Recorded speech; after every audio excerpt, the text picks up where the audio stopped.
harusnya seorang tokoh agama yang mengerti agama, Hmm. dia bisa mencegah perbuatan itu. Kadang kala anak itu sulit berkomunikasi dengan orang tua. Nah, Halo Sobat Kimong, Assalamualaikum warahmatullahi wabarakatuh. Waalaikumsalam warahmatullahi wabarakatuh. Bang Jali di sini sama Om Kimong, balik lagi di segmen brokoli, di mana Om Kimong sama Bang Jali ngebahas yang lagi anget-anget, terutama Iya. dalam minggu ini. Tapi sayangnya sebenarnya dalam seminggu ini Om Kimong ya, nggak ada berita yang lagi anget, terutama Iya. yang Om Kimong tahu nih, Om Kimong kuasain, bisa dibilang kuasain ya Bang Jali, itu soal politik.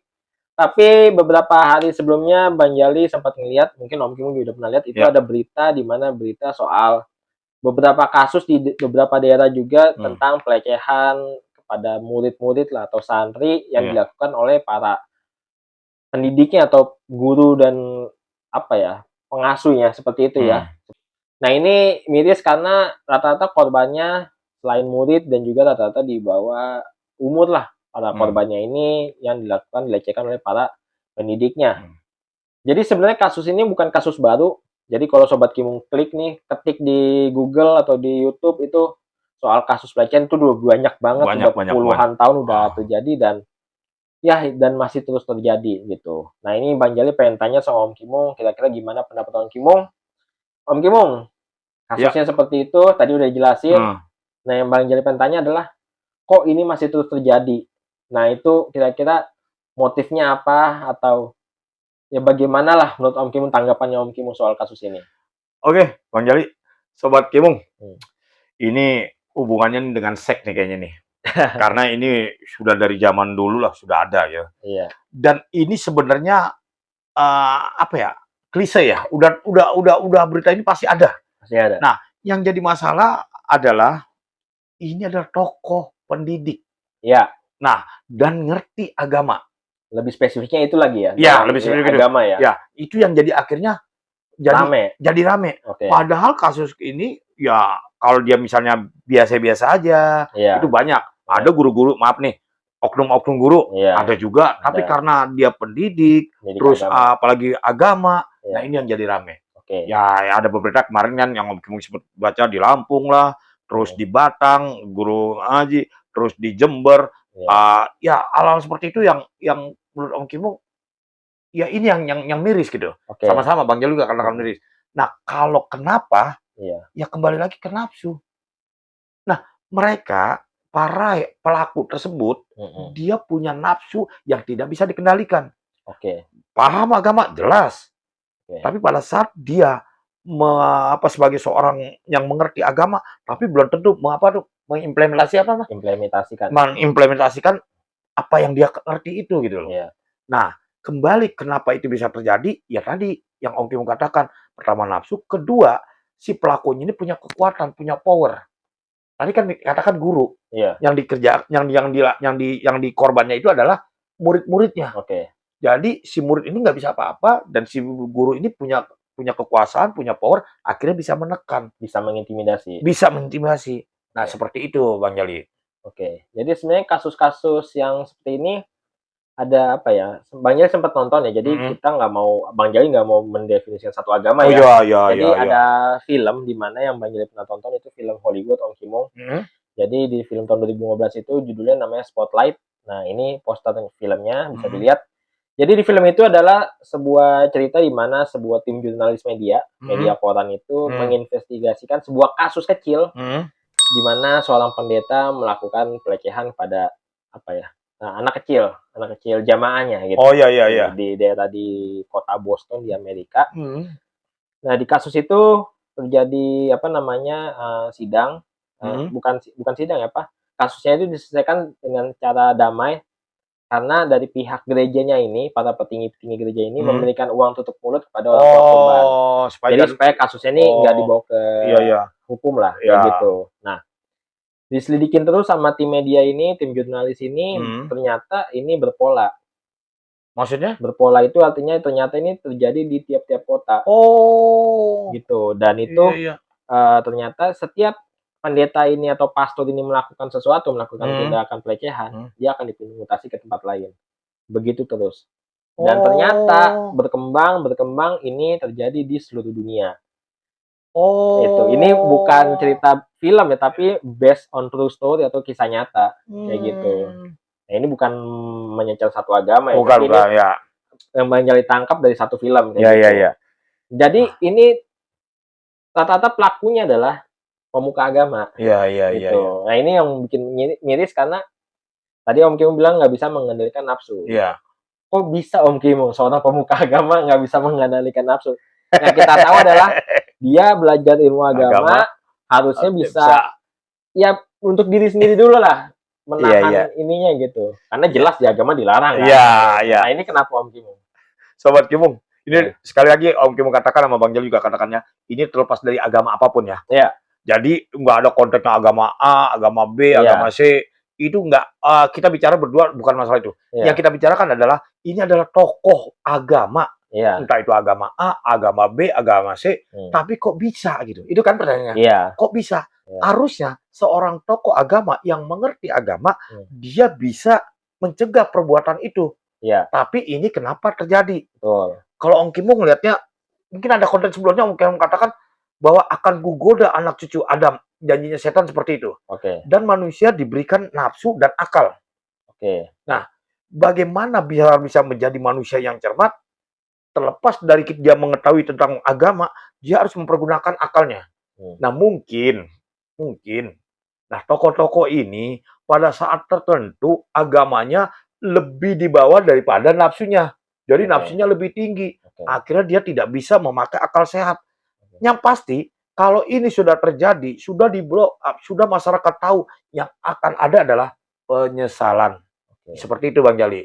Jadi, ya Om Kimung nggak melihat sisi agamanya, tokoh yang paham agamanya, tapi Om Kimung melihat bahwa si pelaku itu tidak bisa menjalankan agamanya dengan baik. Artinya dia hanya tahu ilmu agama, tapi dia tidak tahu menjalankan agamanya dengan baik. Seperti itu. Sekedar tahu aja lah ya. Iya, gitu. Tapi dapat gelar. Karena banyak pengetahuannya. Iya, gitu. Nah, ini termasuk apa, karena mereka bisa melakukan itu selain nafsu juga karena ada power atau kekuasaan. Ya, karena kan ya murid apa yang dikenakan oleh murid ini kan kayak gitu. Nah, ini artinya mau nggak mau ya jelas harus dihukum lah. Iya. Pelaku ini kita nggak pandang bulu ya, mau dia pemuka agama, kejahatan ya kejahatan, harus dilakukan hukum. Dan di Indonesia kalau nggak salah hukumannya itu ada yang dihukum mati.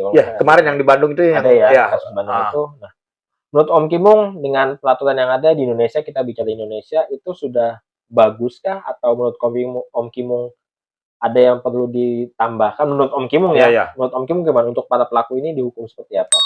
Udah Om Kimung udah bagus. Kemarin aja Pengadilan Negeri Bandung itu sudah menghukum mati salah satu pelaku santri juga, dan naik ke MA tetap dijatuhkan hukuman mati. Nah, kemarin kalau nggak salah Om sebelum terdengar itu sudah ada hukuman kebiri. Hukuman kebiri itu dimatikan ininya. Alat vital. Jadi itu shock pasti. Karena ya maaf ya, seorang lelaki kalau itunya udah pasti shock. Nah, terus yang kedua adalah hukum lingkungan, hukum adat ya. Hukum sosial. Nah, Om Kimung dulu di kampung, ini Om Kimung orang Padang ya, di kampung, itu kalau misalnya ada keponakan kita yang melakukan hal yang salah, itu semua dipanggil, datuk memanggil. Dan itu pasti dihukum adat gitu. Nah, itu memalukan. Dan jadi hukum di Indonesia sebenarnya udah oke lah. Hukum mati, kebiri, yang paling malu lagi hukum adat gitu loh. Nah, jadi udah oke lah ya hukumnya. Udah. Karena dari semua segmen, semua elemen, hukuman negara udah sosial jelas ya betul.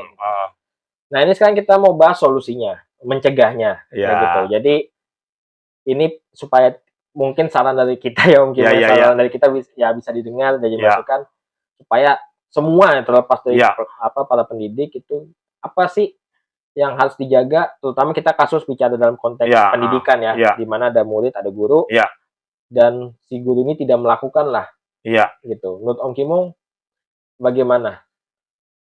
Jadi gini, Bang Jali, kalau Om Kimung melihat ini, kadangkala kita sebagai orang tua, pada saat kita menitipkan anak kita ke sekolah, kita udah lepas. Dianggapnya bahwa itu adalah udah tanggung jawab sekolah. Padahal, kalau kita sudah menitipkan ke sekolah, minimal kita ada komunikasi. Bagaimana perkembangan anak, bagaimana keadaan anak. Karena apa? Yang terjadi seperti itu, akhirnya apa? Guru, kalau dia tidak bisa mengendalikan dirinya, seperti kasus ini, dia akan menunjukkan powernya, kekuatannya.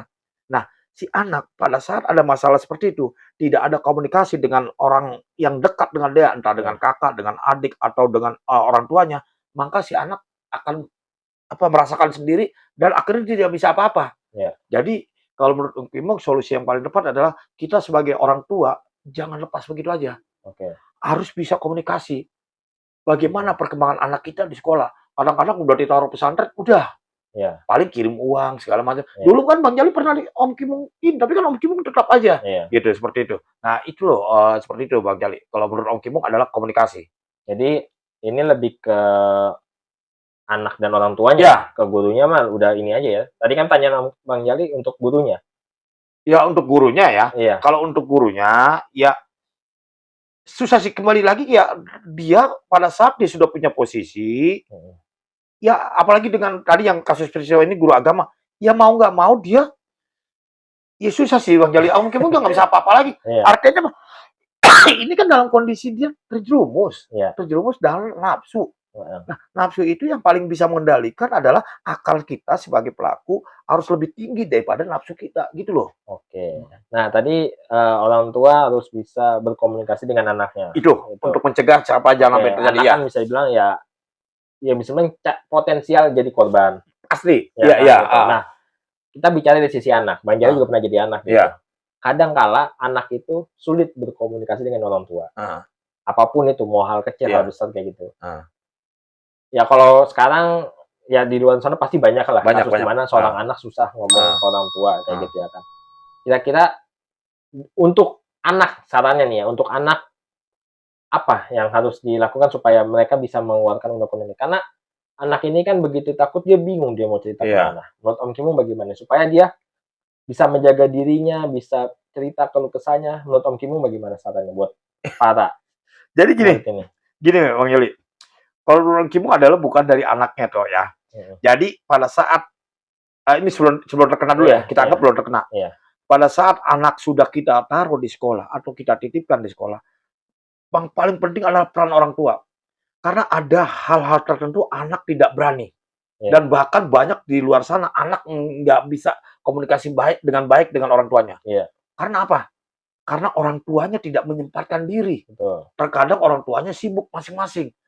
Jadi si anak tidak berani untuk menyampaikan apapun itu unek-unek dia. Nah, kalau sudah terjadi peristiwa seperti ini, pasti kan susah dong. Karena dia udah nggak biasa. Nah, jadi poinnya adalah kita sebagai Om Kimong sebagai orang tua adalah harus bisa mendekatkan diri gitu. Harus bisa dari awal, dari dini ya. Dari dini sudah harus komunikasi gitu. Nah, kalau ini di luar sana banyak anak-anak yang tidak bisa berani bicara dengan lingkungan seputarnya. Kalau Om Kimong melihatnya adalah ada guru BP atau guru pembimbingnya di sana, itu yang harus, kan psikologi itu bisa tahu, oh ini begini. Nah, itu yang harus bisa lebih ini loh. Gitu, seperti itu. Jadi ya intinya dari semua pihak ya, dari para bukan para pelaku, jadi guru lah terutama yang punya kuasa, yang bisa mengajar anak didiknya segala macam harus bisa menjaga ya, mengimplementasikan ilmu-ilmunya supaya mencegah perbuatan-perbuatan yang tidak diinginkan. Dari sisi orang tua juga terus monitor komunikasi dengan anaknya, dengan orang tua, dengan gurunya juga kayak gitu. Dan dari sisi anak juga harus bisa bercerita lah apapun yang dialaminya. Gitu. Makanya mulai dari dini anak udah diajarkan untuk bisa untuk menyampaikan apa yang kurang, yang tidak pengen diceritakan. Gitu. Sorry Bang Jali, guru itu kan digugu dan ditiru, itu kata orang mana. Dan makanya guru itu kalau dulu Om Kimong itu ditakutin. Jadi guru itu, kalau sekarang kan banyak sekali guru dilawan segala macam. Kalau dulu takut digugu dan ditiru, makanya ada pepatah guru kencing berdiri, murid kencing berlari. Makanya kalau sudah masuk dunia pendidik, nah mau nggak mau, suka nggak suka, si gurunya harus punya pola yang baik, harus punya perilaku yang baik. Kalau ada guru-guru yang itu ya itulah kembali yang Om Kim katakan awal tadi. Yang namanya tiap manusia pasti ada oknumnya lah. Gitu. Mau guru kayak mau apa pasti ada. Terlepas dari oknum, kita juga duluannya salah kok. Jangan kan itu. Bang Jali Om Kim ngejar suatu saat juga entah gimana bisa terjerumus kok. Guru ini kan contoh. Itu, di guru itu. Jadi permasalahannya contoh. Contoh begini gitu. Itu yang jadi permasalahan. Kalau yang pelakunya preman ya udah. Ya udah. Iya. Ini kan guru. Iya betul. Status lah yang jadi masalahnya. Betul. Oke, Om Kimong, cukup. Oke. Jadi itu pembahasan Bang Jali sama Om Kimong soal yang kasus-kasus pelecehan seksual kepada anak di bawah umur. Semoga aja kedepannya nggak ada lagi Om Kimong ya. Iya, amin. Dan para semua pihak bisa memperbaiki diri masing-masing supaya tidak ini terjadi lagi.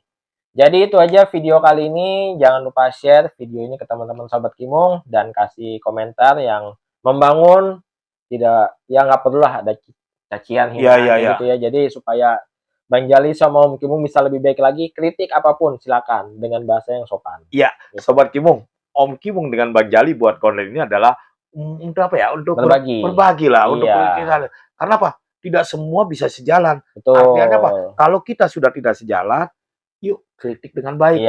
Kasih masukan-masukan dengan baik. Seperti itu Bang Jali. Jadi kalau pendapat berbeda silakan, tapi yang penting maksudnya tetap sama. Baik gitu. Itu aja, jadi jangan lupa subscribe juga supaya channel QM Talk Channel makin berkembang dan nyalakan lonceng notifikasi supaya dapat video-video terbaru dari QM Talk Channel. Oke. Terima kasih semuanya. Assalamualaikum warahmatullahi wabarakatuh. Waalaikumsalam warahmatullahi wabarakatuh.